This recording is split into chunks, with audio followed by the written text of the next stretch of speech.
Hi guys, কিভাবে 2026 সালে এসে নতুন নিয়মে একটি জিমেইল অ্যাকাউন্ট ক্রিয়েট করতে হয় চলুন দেখিয়ে দিচ্ছি। ওকে ভিউয়ার্স, প্রথমে আপনারা সরাসরি গুগল প্লে স্টোরে চলে আসবেন। প্লে স্টোরে আসার পর এখন যদি আপনার মোবাইলে কোনো জিমেইল অ্যাকাউন্ট না থাকে তাহলে কিন্তু আপনি এইরকম সাইন ইন অপশন পাবেন। তো আপনি সরাসরি সাইন ইন অপশনে ক্লিক করে দিবেন।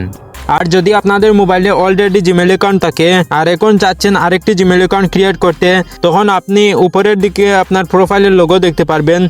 তো আপনি এই প্রোফাইলের উপর একটা ক্লিক করবেন, তার পাশে দেখতে পাচ্ছেন একটা আইকন রয়েছে, এই আইকনটার উপর ক্লিক করবেন। ক্লিক করে দেওয়ার পরে এখন নিচে দেখতে পাচ্ছেন অ্যাড অ্যানাদার অ্যাকাউন্ট, এখানে ক্লিক করবেন। তো এখন আপনাদের মোবাইলের ফিঙ্গারপ্রিন্টটা চাইলে সেটা দিয়ে দিবেন, আমি সেটা অলরেডি দিয়ে ফেলেছি। তো এখন আপনাদের যে কাজটা করতে হবে সেটা হচ্ছে এখানে দেখতে পাচ্ছেন ক্রিয়েট অ্যাকাউন্ট, তো এখানে ক্লিক করবেন। এখন আপনারা দুইটি অপশন দেখতে পাচ্ছেন, for my personal use, for work or my business. যদি আপনি নিজে ব্যবহার করার জন্য জিমেইল আইডি খুলেন তাহলে ফর মাই পার্সোনাল ইউজ এটা দিবেন, আর যদি আপনি বিজনেস করার জন্য খুলতে চান তাহলে for work or my business সেটা সিলেক্ট করবেন। তো আমি নিজের পার্সোনালের জন্য ক্রিয়েট করছি, তাই আমি এখান থেকে ফর মাই পার্সোনালি ইউজ এটা সিলেক্ট করছি। এটা সিলেক্ট করে দেওয়ার পরে এখানে first name and last name দিতে হবে। তো আপনারা ফার্স্ট নেমের জায়গায় ফার্স্ট নেম দিবেন এবং সার নেমের জায়গায় লাস্ট নেম দিবেন। দেওয়ার পরে আপনারা নিচের দিকে নেক্সট বাটনে ক্লিক করবেন। নেক্সট বাটনে ক্লিক করে দেওয়ার পরে এখানে আপনার জন্মের তারিখটা দিতে হবে।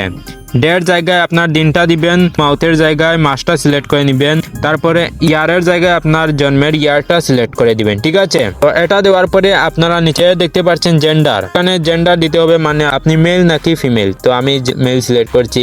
তারপরে আপনারা নিচের দিকে দেখতে পাচ্ছেন নেক্সট বাটন রয়েছে, এটার উপর ক্লিক করবেন। ক্লিক করে দেওয়ার সাথে সাথে এখানে আমাদেরকে কিন্তু কয়েকটা জিমেইল অ্যাকাউন্ট সাজেস্ট করছে, এই যে দেখুন। তো এখান থেকে আপনাদের যেটা পছন্দ হয় সেটা রাখতে পারেন, আর যদি এখান থেকে কোনোটি পছন্দ না হয় তাহলে কিন্তু আপনি create your win Gmail address এখানে ক্লিক করে একটা নিউ জিমেইল অ্যাকাউন্ট তৈরি করতে পারবেন, ঠিক আছে। তো এটা আমার কাছে ভালো লেগেছে, আমি এটা রেখে দিচ্ছি। এটা সিলেক্ট করার পর আপনারা আবার নিচের দিকে নেক্সট বাটনে ক্লিক করতে হবে।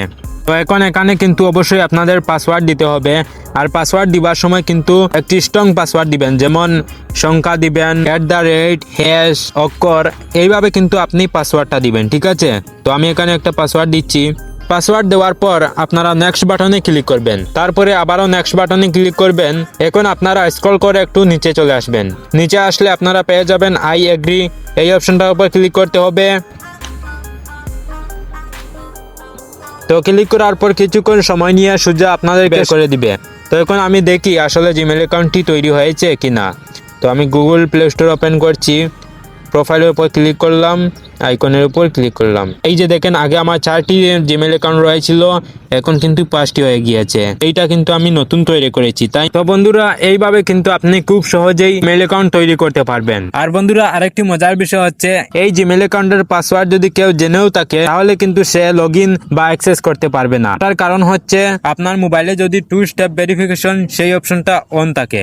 সো বন্ধুরা কিভাবে 2 স্টেপ ভেরিফিকেশন অন করতে হয় সেই ভিডিওটি এই ভিডিও ডিসক্রিপশনে পেয়ে যাবেন। তো বন্ধুরা দেখা হচ্ছে সেই ভিডিওতে।